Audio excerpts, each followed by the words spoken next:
library. The ball was only just beginning as Kitty and her mother walked up the great staircase, flooded with light, and lined with flowers and footmen in powder and red coats. From the rooms came a constant steady hum, as from a hive, and the rustle of movement, and while on a landing between trees they gave last touches to their hair and dresses before the mirror, they heard from the ballroom the careful, distinct notes of the fiddles of the orchestra beginning the first waltz. A little old man in civilian dress, arranging his grey curls before another mirror and diffusing an odour of scent, stumbled against them on the stairs, and stood aside, evidently admiring Kitty, whom he did not know. A beardless youth, one of those society youths whom the old Prince Shtcherbatsky called young bucks, in an exceedingly open waistcoat, straightening his white tie as he went, bowed to them, and after running by, came back to ask Kitty for a quadrille. As the first quadrille had already been given to Vronsky, she had to promise this youth the second. An officer, buttoning his glove, stood aside in the doorway, and, stroking his moustache, admired rosy Kitty. Although her dress, her coiffure, and all the preparations for the ball had cost Kitty great trouble and consideration, at this moment she walked into the ballroom in her elaborate tulle dress over a pink slip as easily and simply as though all the rosettes and lace, all the minute details of her attire had not cost her family a moment's attention, as though she had been born in that tulle and lace, with her hair done up high on her head, and a rose and 2 leaves on the top of it. When just before entering the ballroom, the princess, her mother, tried to turn right side out the ribbon of her sash, Kitty had drawn back a little. She felt that everything must be right of itself, and graceful, and nothing could need setting straight. It was one of Kitty's best days. Her dress was not uncomfortable anywhere. Her lace bertha did not droop anywhere. Her rosettes were not crushed nor torn off. Her pink slippers with high, hollowed-out heels did not pinch, but gladdened her feet, and the thick rolls of fair chignon kept up on her head as if they were her own hair. All the 3 buttons buttoned up without tearing the long glove that covered her hand, without concealing its lines. The black velvet of her locket nestled with special softness round her neck. That velvet was delicious. At home, looking at her neck in the looking-glass, Kitty had felt that that velvet was speaking. About all the rest there might be a doubt, but the velvet was delicious.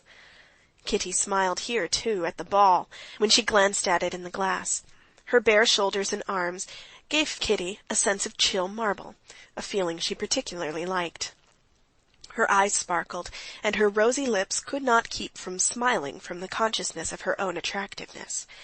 She had scarcely entered the ballroom and reached the throng of ladies, all tulle, ribbons, lace, and flowers, waiting to be asked to dance.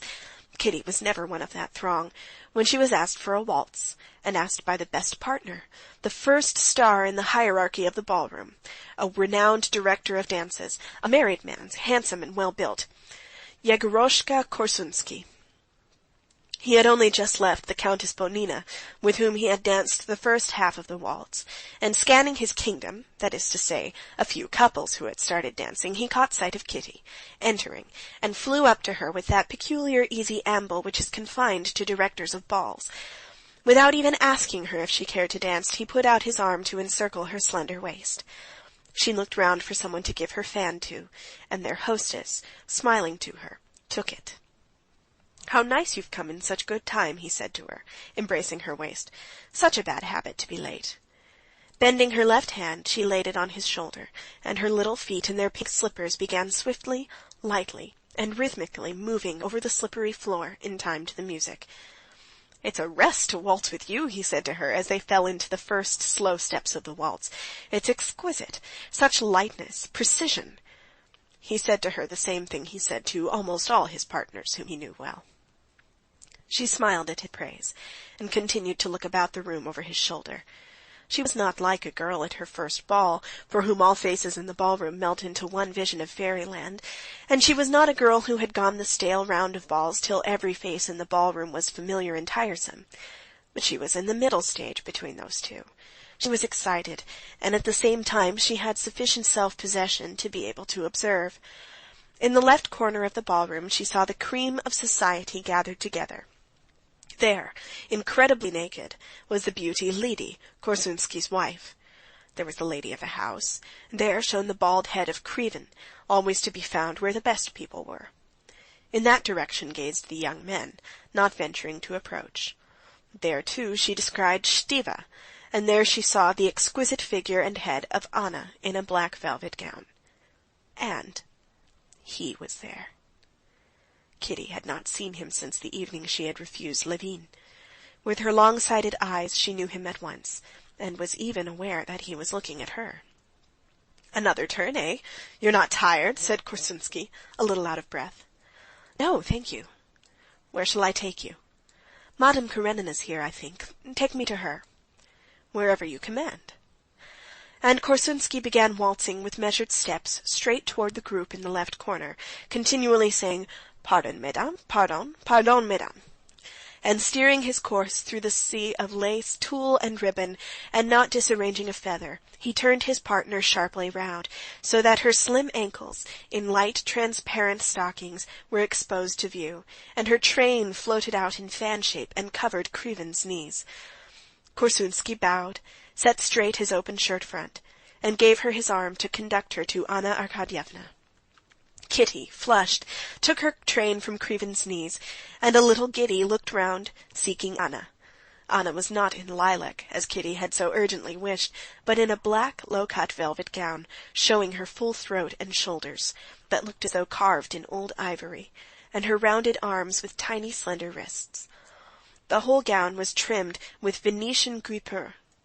On her head, amid her black hair, her own, with no false additions, was a little wreath of pansies, and a bouquet of the same in black ribbon of her sash among white lace. Her coiffure was not striking. All that was noticeable was the little wilful tendrils of her curly hair that would always break free around her neck and temples. Round her well-cut, strong neck was a thread of pearls. Kitty had been seeing Anna every day. She adored her, and had pictured her invariably in lilac. But now, seeing her in black, she felt that she had not fully seen her charm. She saw her now as someone quite new and surprising to her. Now she understood that Anna could not have been in lilac, and that her charm was just that she always stood out against her attire, that her dress could never be noticeable on her, and her black dress with its sumptuous lace was not noticeable on her. It was only the frame, and all that was seen was she, simple, natural, elegant, and at the same time gay and eager. She was seen holding herself, as always, very erect, and when Kitty drew near to the group, she was speaking to the master of the house, her head slightly turned toward him. "No, I don't throw stones," she was saying, in answer to something, "though I can't understand it," she went on, shrugging her shoulders, and she turned at once with a soft smile of protection towards Kitty. With a flying feminine glance she scanned her attire, and made a movement of her head, hardly perceptible, but understood by Kitty, signifying approval of her dress and her looks. "You came into the room dancing," she added. "This is one of my most faithful supporters," said Korsunsky, bowing to Anna Arkadyevna, whom he had not seen yet. "The princess helps to make balls happy and successful. Anna Arkadyevna, a waltz?" he said, bending down to her. "Why, have you met?" inquired their host. "Is there anyone we have not met? My wife and I are like white wolves. Everyone knows us," answered Korsunsky. "A waltz, Anna Arkadyevna." "I don't dance when it's possible not to dance," she said. "But tonight it is impossible," answered Korsunsky. At that instant Vronsky came up. "Well, since it's impossible tonight, let us start," she said, not noticing Vronsky's bow, and she hastily put her hand on Korsunsky's shoulder. "What is she vexed with him about?" thought Kitty, discerning that Anna had intentionally not responded to Vronsky's bow. Vronsky went up to Kitty, reminding her of the first quadrille, and expressing his regret that he had not seen her all this time. Kitty gazed in admiration at Anna waltzing, and listened to him. She expected him to ask her for a waltz, but he did not, and she glanced wonderingly at him. He flushed slightly, and hurriedly asked her to waltz, but he had only just put his arm round her waist and taken the first step, when the music suddenly stopped.